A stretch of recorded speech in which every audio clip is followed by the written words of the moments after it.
নিশ্চিতভাৱে আচলতে অসম চাহ জনজাতি ছাত্ৰ সন্থা আমি জনগোষ্ঠীটোৰ সৰ্বাংগীন উন্নয়ন আৰু প্ৰাপ্য অধিকাৰৰ মূলতে মূল যিবিলাক আমাৰ সমস্যা আছে,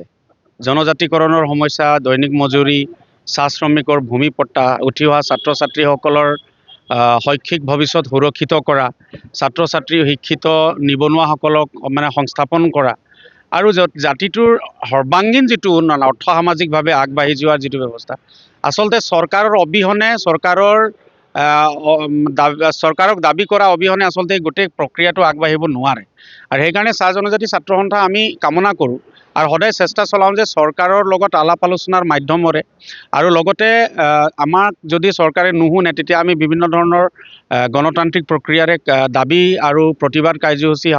সাব্যস্ত কৰি হ'লেও কিন্তু চৰকাৰক লগত আমি আলোচনা কৰি আমাৰ যিবিলাক সমস্যা সমাধানৰ সূত্ৰ উলিয়াবলৈ সদায় চেষ্টা কৰি থাকোঁ আৰু নিশ্চিতভাৱে এইখিনি পৰিপক্ষতভাৱে আগবাঢ়ি যাব। আপোনালোকৰ জাতি দল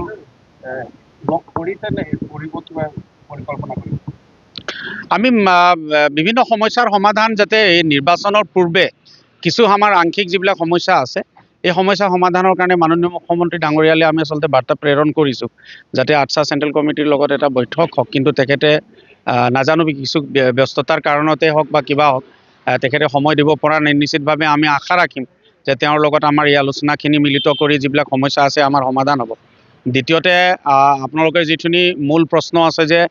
চাহ জনগোষ্ঠীৰ লোকসকলক আচলতে প্ৰতিনিধিত্ব প্ৰদান কৰা, যিহে নেকি আমি ভাবোঁ আৰু ৰাইজে আশা কৰে,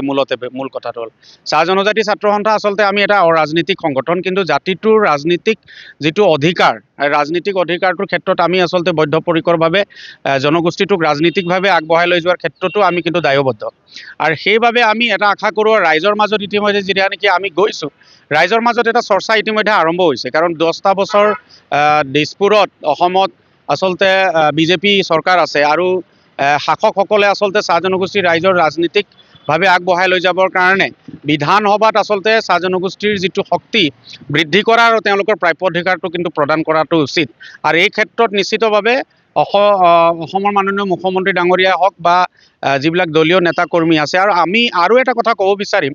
যিহে নেকি চাহ জনগোষ্ঠীয় বহুকেইটা নেতৃত্ব বিভিন্ন দলসমূহত আছে। আজি চাহ মজদুৰ সংঘৰ সভাপতি পৱন সিং ঘাটোৱাৰ, সাধাৰণ সম্পাদক আমাৰ ৰূপেশ গোৱালা ডাঙৰীয়া, তেওঁ বিজেপিৰ এগৰাকী কেবিনেট মন্ত্ৰী ইতিমধ্যেই হৈ আছে। লগতে জাতীয় মহাসভা আছে, বিজেপিৰ অন্তৰ্ভুক্ততে আমি দেখিছোঁ যে বিজেপি চাহ মৰ্চা আছে। এই গোটেই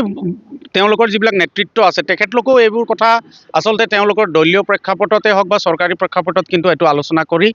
চাহ জনগোষ্ঠীৰ ৰাজনীতিক যিটো অধিকাৰ কি ধৰণে আদায় কৰিব পৰা যায় তাৰ কাৰণে কিন্তু তেখেতে পদক্ষেপ লোৱাটো কিন্তু অত্যন্ত প্ৰয়োজন বুলি ভাবোঁ। আৰু অসম চাহ জনজাতি ছাত্ৰ সন্থা এইটো কাৰণে আমি জনজাতিকৰণৰ মৰ্যাদাটো আচলতে বিচাৰি আছোঁ যাতে চাহ জনগোষ্ঠীৰ লোকসকলৰ ৰাজনীতিক যিটো অধিকাৰ, আমি বিভিন্ন সমষ্টি য'ত চাহ জনগোষ্ঠীৰ জনসংখ্যা অধিক সংখ্যক আছে সেই সমষ্টিসমূহত যাতে আমাৰ কাৰণে জনজাতিকৰণ হ'লে আচলতে সাংবিধানিকভাৱে আৰু আইনগতভাৱে আমাৰ কাৰণে যদি সেইবিলাক আসন সংৰক্ষণ কৰি জনগোষ্ঠীটোৰ ৰাজনীতিক অধিকাৰ আমি প্ৰাপ্য আদায় কৰিব পাৰোঁ, তাৰ কাৰণে মূলতে আমি জনজাতিকৰণৰ মৰ্যাদা প্ৰদান কৰাৰ দাবী উত্থাপিত কৰিছোঁ। কিন্তু যেতিয়ালৈকে জনজাতিকৰণ নহ'ব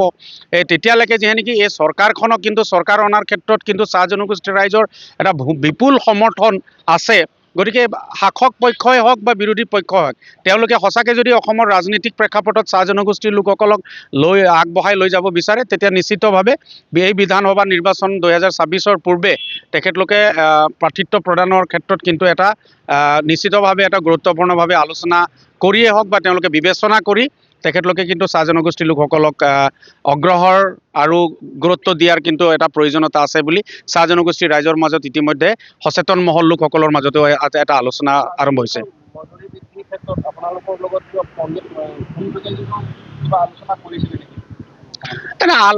চাহ জনগোষ্ঠী আচলতে চাহ শ্ৰমিকসকলৰ যিটো দৈনিক মজুৰি বৃদ্ধি কৰা বা নিৰ্ধাৰিত কৰাৰ ক্ষেত্ৰত আচলতে যিটো আইন নিয়ম নীতি আছে তাত আচলতে ট্ৰেড ইউনিয়ন আৰু শ্ৰমিকসকলৰ মাজত চৰকাৰে মধ্যস্থতা কৰি নিৰ্ধাৰিত কৰে। আৰু সেইবাবে চাহ জনজাতি ছাত্ৰ সন্থাৰ লগত আচলতে সেই যিটো